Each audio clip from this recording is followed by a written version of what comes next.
Welcome into FedEx Forum. The Grizzlies getting set to host the Pelicans in just a couple minutes. In the meantime, Clayton Collier here alongside Damichael, the Grizzlies beat writer for the Commercial Appeal. Thank you so much for joining us. Of course, yeah, no problem, man, no problem. It's always a great battle between the Grizzlies and Pelicans, but even when there's going to be a shorthanded Grizzlies staff here, they're going through the injury report now. Let's run through it real quick. Out today, Santi Aldama, Xavier Tillman, besides the usual Bain, Williams, and Green. Questionable, Steven Adams and John Conchar. Adams with the non-COVID illness that knocked out both Aldama and Xavier Tillman as well. John Conchar dealing with the calf soreness. How difficult is this going to be for the Grizzlies, especially with a solid front court for the Pelicans and Valanciunas and, of course, Zion Williamson? Yeah, it's a challenge. I mean, in particular, you mentioned it, the front court, right? The Pelicans have arguably one of the better front courts in the NBA. Jonas Valanciunas, he's a load. I mean, Grizzlies fans know as well as anyone. When he gets 2 feet in the paint, it's game over for most teams. But fortunately for the Grizzlies, you have, the potential of having a guy like Steven Adams, who I think against Jonas Valanciunas you'll need. If he doesn't play, that's going to be tough. Jaren Jackson Jr., I will say he looks much stronger this season. I mean, you've seen him throw down these two-handed dunks. He's getting in the paint. He's finishing better. Brandon Clark is a little bit more undersized. You like for him to guard those Zion Williamson-type guys where he can use his agility, his mobility to really help out. But Jonas Valanciunas, guarding him will be the key, I think, because if he gets 2 feet in the paint, he can have his way. And Steven Adams, both of us were here at shoot-around this morning, was not at shoot-around, at least at the part that we saw. If you don't have both Steven Adams, Santi Aldama, or Xavier Tillman, this is a very thin front court going up against these guys.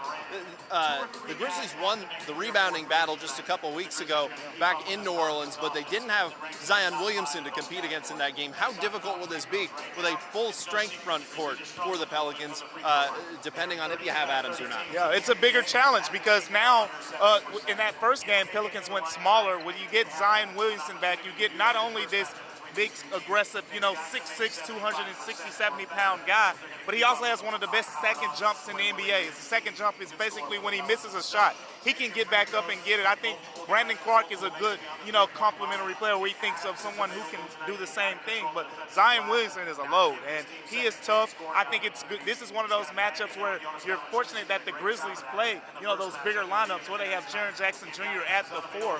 So that's kind of going to be the key. If you have a guy like Jaren Jackson Jr., he can kind of neutralize that difference a little bit. Whereas on most teams, Zion Williamson is being guarded by smaller guys. And as we saw in that last Pelicans game, he can have his way. And in that game, the Pelicans ended up winning that one 113-102. Ja went off for 36 points in that game. They just couldn't quite get over the hump because C.J. McCollum was just going off. Don't have to worry about him in this game, also out with non-COVID illness. That just seems to be ravaging this game. But the two guys it hasn't are the ones that have been the rarest to appear together on a court in these meetings. The Grizzlies and Pelicans have met 12 times now, including tonight. It will be the 12th meeting between the Grizzlies and Pelicans since Ja and Zion have been drafted. But they've only shared a court together 4. This will be 5 times. Just how special is it when you see these two guys who've grown up together, both South Carolina natives, finally getting on the court and battling against one another? It's unique, right? Top 2 players, and they're not only from, some normal, this is not 2 kids from New York City, the basketball-rich areas, or 2 kids from the DMV or something like that. These are 2 kids from South Carolina where there is some NBA talent from South Carolina, but it's not as rich as some of those other basketball teams. So that's what makes it really so special to me, that 2 guys from South Carolina, and they're stars. I mean, they're outright stars. They both got rookie scale max extensions this offseason, and I mean, it's fun to watch. Zion Williamson has never lost to the Grizzlies. He's 4-0 in his career up to this point. I think the Grizzlies today, they have a really good chance. They have a really good opportunity to kind of put a dent into that undefeated record that he has against them right now. How important do you think it is? It seems like Steven Adams looks like on the wrong side of questionable for this game. How important is it to keep up the offensive rebounding battle when you don't have one of the best offensive rebounders in the game? That's when the guards come into hand, right? And fortunately for the Grizzlies, there's some good there. You do have Ja Morant, who I think is one of the better rebounding point guards in the NBA. John Conchar, another guy who's questionable, right? A lot of teams, when you talk about the scouting report on John Conchar, they say you gotta watch this guy creeping up behind you. He sneaks in for those rebounds if you're not boxing him out. Because no one thinks to box out the guy sneaking from the three-point line, right?